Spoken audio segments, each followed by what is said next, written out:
देशाच्या इतिहासातले सर्वाधिक काळ कार्यरत असणारे निर्वाचित पंतप्रधान म्हणून मोदीजींनी हा कीर्तिमान स्थापित केला आहे।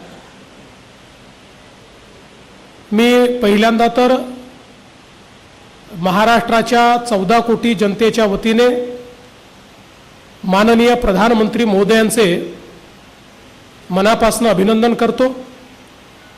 ही कारकीर्द केवळ लांब आहे एवढीच यामुळे ती महत्त्वाची नाही, तर देशाचा चेहरा मोहरा बदलण्याचं काम आणि जगाच्या पाठीवर भारताची पत वाढवण्याचं काम या ठिकाणी केलेलं आहे।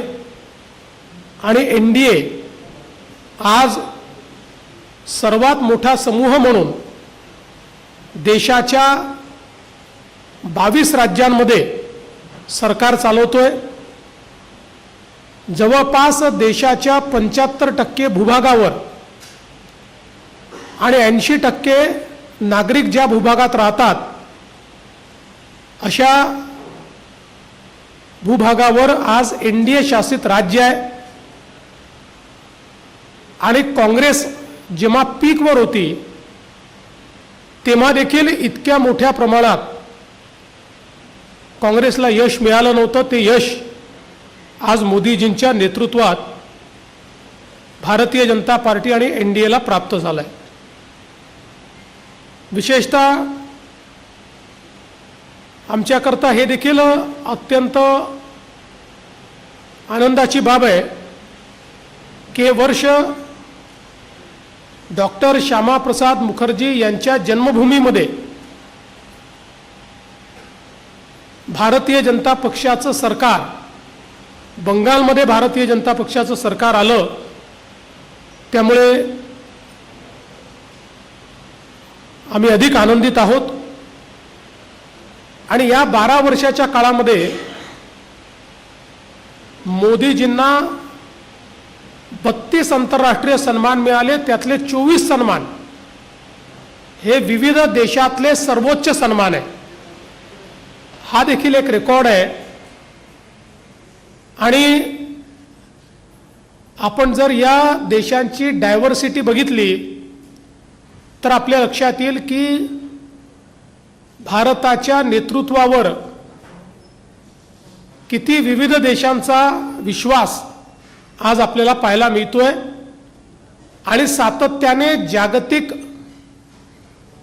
अप्रूव्हल रेटिंग एजन्सीजनी मोदीजींचं रेटिंग 75% पर्यंत ठेवलेलं आहे।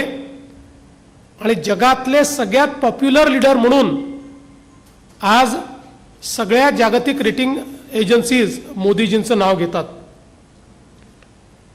या 12 वर्षामध्ये सगळ्यात महत्त्वाचं काही घडलं असेल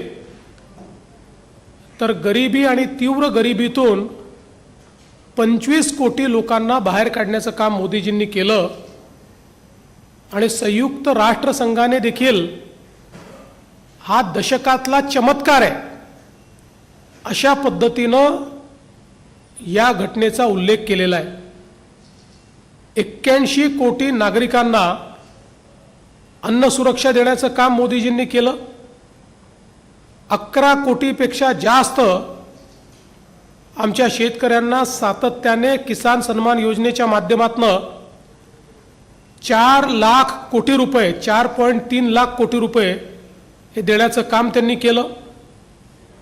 किसान क्रेडिट कार्डच्या माध्यमातून 7.71 लाख कोटी रुपये म्हणजे जवळपास 8 लाख कोटी रुपये हे शेतकऱ्यांना मिळाले। आणि शेतकऱ्यांच्या कर्जाची मर्यादा 3 लाखावरनं 5 लाखापर्यंत नेण्याचं काम या ठिकाणी झालं।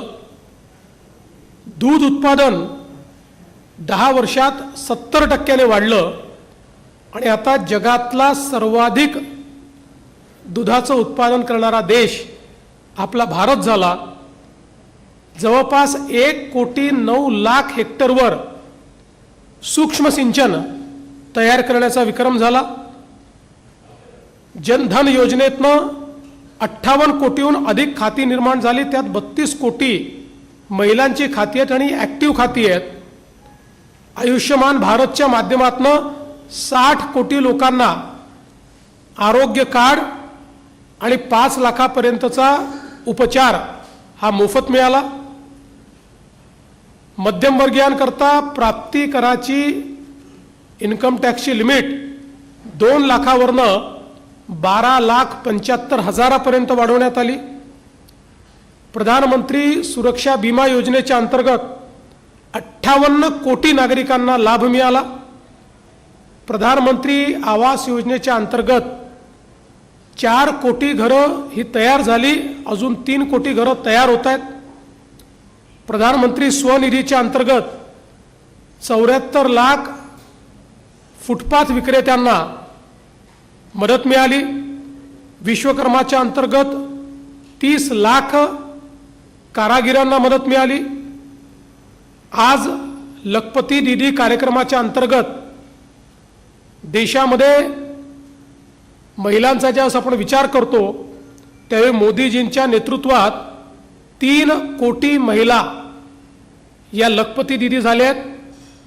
महाराष्ट्रात आपण 50 लाखापर्यंत पोचलो आणि आपण 1 कोटीपर्यंत जाणार आहोत. आणि देशामध्ये 6 कोटी महिलांना लखपती दीदी बनवण्याचा मोदीजींचा मानस आहे.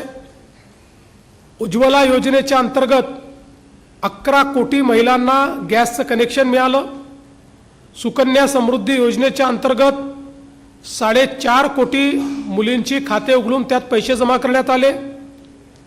जवळपास आपल्या भारताच्या सैन्यामध्ये महिलांची संख्या ही 3,000वरनं 11,000वर गेली. देशामध्ये 12 कोटी शौचालय तयार झाले. 16 कोटी घरांमध्ये शुद्ध पिण्याचं पाणी हे नेऊन महिलांना सशक्त करणे आणि महिला केंद्रित अर्थव्यवस्था करणे हे कार्य मोदीजींनी करून दाखवलं. सगळ्यात महत्त्वाचं या 12 वर्षामध्ये सुशासन आणि सुप्रशासन या 2 गोष्टी मोदीजींच्या या संपूर्ण कार्यकाळाचं एक महत्त्वाचं बलस्थान राहिलं. सरकारी योजनांचं डिजिटल मॉनिटरिंग, विविध योजनांचे लाभ थेट खात्यात जे लाभ मिळाले आहेत त्यात आत्तापर्यंत 51 लाख कोटी रुपये 51 लाख करोड इतके थेट नागरिकांच्या खात्यामध्ये पैसे हे मोदीजींनी वेगवेगळ्या योजनांतून दिले आहेत. जेम पोर्टलच्या माध्यमातून खरेदीतला भ्रष्टाचार संपवला. भारत नेटच्या माध्यमातून 2,14,000 ग्रामपंचायतींपर्यंत थेट इंटरनेट कनेक्टिव्हिटी नेली. 13 नवीन एम्स हॉस्पिटल तयार केले. ग्रामीण भागात 6 कोटी लोक हे डिजिटली साक्षर झाले आणि पायाभूत सुविधा क्षेत्रांमध्ये एक गुणात्मक आणि संख्यात्मक बदल करण्याचं काम हे मोदीजींनी केलं. पूर्वी रोड, पोर्ट, एअरपोर्ट, रेल्वे अशी जी पायाभूत